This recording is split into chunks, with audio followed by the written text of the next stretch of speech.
सुप्रभात। मैं जगेंद्र राणा।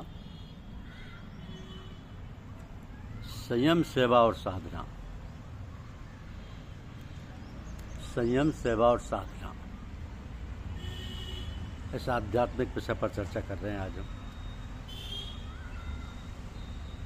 वास्तव में यह लोक हमारा प्रत्यक्ष क्रियाकलाप और परलोक हमारा मानसिक एवं भावनात्मक दृष्टिकोण है। इन दोनों लोकों में कर्मफल मिलने की समुचित व्यवस्था है। यहाँ की अनुभूतियों को ही स्वर्ग नरक कहने का औचित्य बनता है, अर्थात शारीरिक स्तर पर एवं मानसिक स्तर पर ही कर्मफल की फसल तैयार होती है। उसका निर्माण स्वसंचालित प्रक्रिया यानी कुदरत के आधार पर ही होता है। मनुष्य को जहाँ स्वेच्छापूर्वक कर्म करने की स्वतंत्रता है, वहाँ उसकी प्रक्रिया स्वरूप परिणाम प्रस्तुत करने की कुदरती व्यवस्था द्वारा कर्मफल संबंधी कार्य प्रतिफल स्वाभाविक रूप से होता रहता है। उस कर्मफल का प्रकटीकरण देर अबेर अपने निर्धारित समय पर ही होता है। तो सभी कर्मों के मूल में मन व वचन ही प्रमुख रूप से उत्तरदायी है। उद्गम मन से ही है। अशुभ कर्म के दुखद परिणाम जिन्हें नरक कहा जाए और शुभ कर्मों के सुमंगल परिणाम जिन्हें स्वर्ग कहा जाए, निश्चित रूप से मिलते हैं।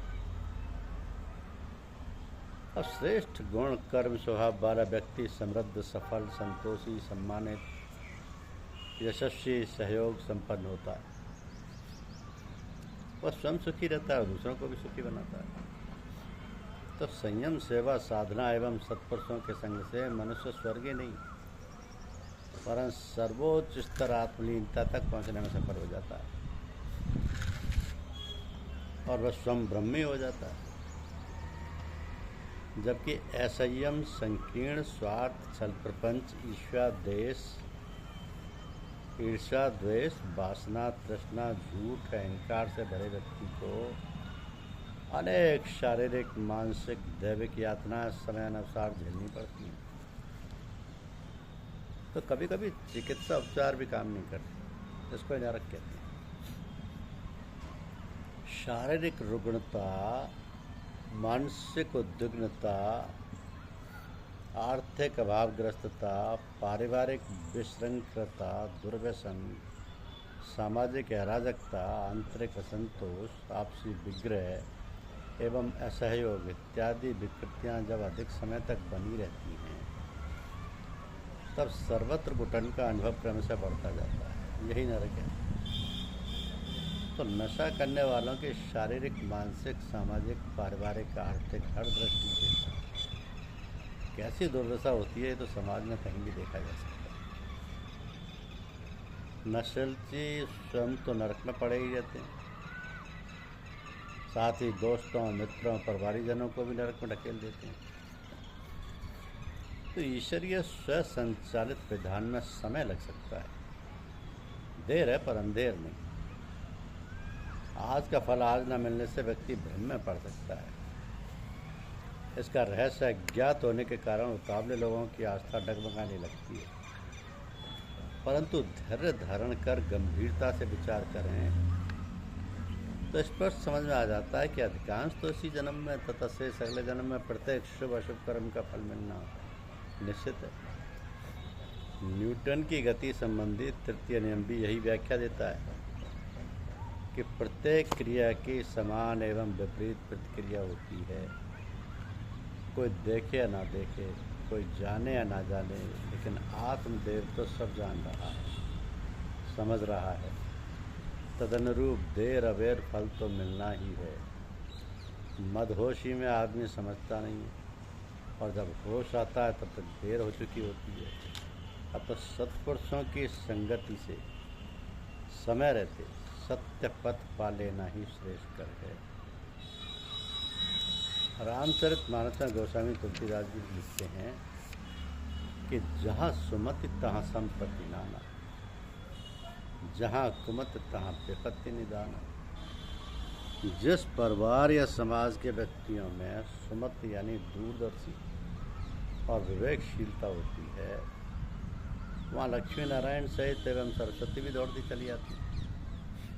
तो चहुँ ओर से सिद्धियाँ रिद्धियाँ उपलब्ध होती। हार्दिक प्रसन्नता, प्रेम, सुख, शांति, सुरक्षा, सहकार, सहयोग, समरसता का माहौल बनता है। ऐसे में आत्मोन्नति सहजता से होती जाती है। इसके विपरीत जहाँ कुमति, अदूरदर्शी, स्वार्थ, संकीर्णता, अहंकारता होती है, वहाँ निरर्थक गर्मजोशी का वाद विवाद, कलह, विग्रह, कलेश का वातावरण बनता चला जाता है। तो लक्ष्मी नारायण तथा सरस्वती जी कुपित होकर अपना बचाव करते हुए चुपचाप निकल जाती है। उस परिवार या समाज में छल, प्रपंच, कुटिलता, अविश्वास, असहयोग बढ़ता चला जाता है और जाने अनजाने अनेक प्रकार की शारीरिक मानसिक व्याधियाँ घेर लेती हैं। आपदाएं विपदाएं बढ़ती चली जाती हैं।